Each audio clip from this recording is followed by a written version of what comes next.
বঞ্চিতদের সকল বঞ্চনার অবসানে ও দেশের মানুষের স্বার্থ রক্ষায় ভয়েস অব বেঙ্গলের একমাত্র উদ্দেশ্য। সাথী বন্ধুগণ, সকলকে আমার সংগ্রামী অভিনন্দন জানিয়ে অন্য দিনের মতো আজকেও আপনাদের সঙ্গে দু চারটি কথা উপস্থাপন করব। আপনারা দেখছেন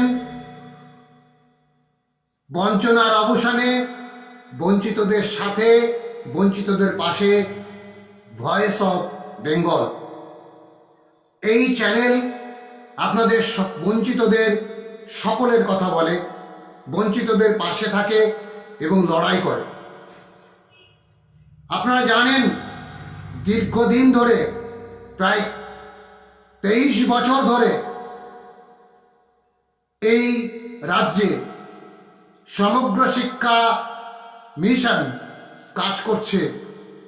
সেই সমগ্র শিক্ষা মিশনে যারা প্রাণপাত করে কাজ করছেন, সেই পার্শ্ব শিক্ষক, এসএসকে, এমএসকে, সহায়ক, সহায়িকা, সম্প্রসারক, সম্প্রসারিকা, শিক্ষা বন্ধু, একাডেমিক সুপারভাইজার, মাদ্রাসা পৌরসভার শিক্ষক বৃন্দ এবং অফিস কর্মচারী, যারা দিন রাত প্রাণপাত করে এই মিশনকে সফল করার লক্ষ্যে এগিয়ে যাচ্ছে।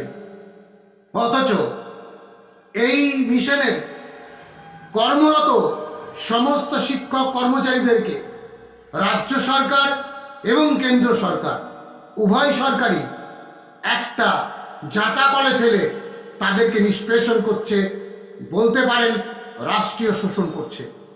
এই রাষ্ট্রীয় শোষণ বন্ধ হওয়ার মতো পরিস্থিতি এখনো তৈরি হয়নি। সুতরাং আপনি যদি মনে করেন যে আপনি বঞ্চনার শিকার হচ্ছেন, তাহলে অবশ্যই আপনাকে রাস্তায় নামতে হবে, অবশ্যই আপনাকে ঘর থেকে বেরোতে হবে, অবশ্যই আপনাকে আওয়াজ তুলতে হবে, এ বঞ্চনার অবসান চাই, আমার অধিকার ফিরিয়ে দাও, এই কথা আপনাকে বলতে হবে। অহেতুক দলাদলি, অহেতুক গলাদলি না করে আপনি বলতে পারেন যে আমার দাবি নিয়ে যারা লড়াই করছে তাদের পাশে থাকার অঙ্গীকার করতে হবে। গালাগালিটা না করে অন্ততপক্ষে যুক্তি দিয়ে আপনি আপনার যুক্তিকে উপস্থাপন করুন, মতামতকে উপস্থাপন করুন এবং মন্তব্য করুন। আগামী দিনে আমরা যে আন্দোলন করতে যাচ্ছি সেগুলো বলার আগে আমরা যেগুলো করেছি সেই কথাগুলো আপনাদের কাছে আর একবার বলি। আমরা নবান্ন অভিযান করেছি, আবেদন নিবেদন করেছি, অবস্থান বিক্ষোভ করেছি, অবস্থান করেছি, বিকাশ ভবন অভিযান করেছি, আবার বলতে পারেন শাসকদের সঙ্গে নেগোসিয়েশনও করার চেষ্টা করেছি। কিন্তু এখনো পর্যন্ত আমাদের শিখেই, ভাগ্যের শিখেই কোনো রকম কোনো অবস্থার পরিবর্তন হয়নি।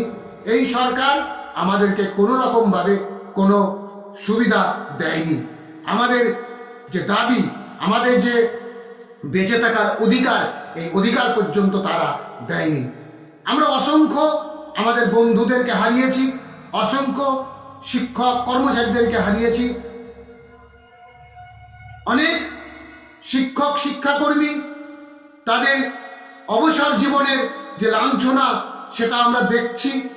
আমরা অনেকেই সেগুলো তাড়িয়ে তাড়িয়ে উপভোগ করছি, আর কেউ কেউ আমরা ভারাক্রান্ত হৃদয়ে চিন্তা করছি আগামী দিন আমাদের কি হবে। সুতরাং এই জায়গায় দাঁড়িয়ে থেকে যারা এই বিষয়ে অবজ্ঞার ছলে রেখে দিচ্ছেন, কিচ্ছু হবে না, তাদেরকে আমরা অনুরোধ করি আপনারা একটু ঘর থেকে বেরোন। আমরা অনুরোধ করছি আপনাদেরকে ঘর থেকে বেরোন। কারণ আমরা যে আগামী দিনে যে আন্দোলন করতে যাচ্ছি, সেই আন্দোলনে বন্ধুর সংখ্যা আমরা বাড়াতে চাইছি, শত্রুর সংখ্যা কমাতে চাইছি। আমরা কমাতে পেরেছি এবং আগামী দিনে সকল বন্ধুদের সঙ্গে আমরা আলোচনায় বসছি। এই আলোচনাতে আমরা আমাদের যে গুরুত্বপূর্ণ ভূমিকা, সেই ভূমিকা আমরা দেখাবো আপনাদের কাছে। আপনারা ততক্ষণ পর্যন্ত আমাদের সঙ্গে থাকবেন, জুড়ে থাকবেন। এবং আগামী আন্দোলনের সঙ্গে যে বিধানসভা অভিযান, বিধানসভা চলাকালীন আমরা করতে যাচ্ছি, তার সঙ্গে সঙ্গে অভিনবত্ব একটা কিছু থাকছেই। সেই অভিনবত্ব আন্দোলনে আপনারা অংশগ্রহণ করবেন, অবশ্যই অংশগ্রহণ করবেন। আমরা আগামী খুব অল্প কয়েকদিনের মধ্যেই আলোচনায় বসে আমরা স্থির সিদ্ধান্ত নেব যে আমরা সেই অভিনবত্ব আন্দোলন কি করতে যাচ্ছি। সুতরাং আপনারা অপেক্ষা করুন, ধৈর্য ধরুন, নিজেদের মধ্যে একেবারে ক্লোজ হয়ে যান, একদম হরিহর আত্মা, একাত্মা হয়ে যান, সবার সঙ্গে মিলে জুড়ে থাকুন এবং আন্দোলনের সঙ্গে জুড়ে থাকুন।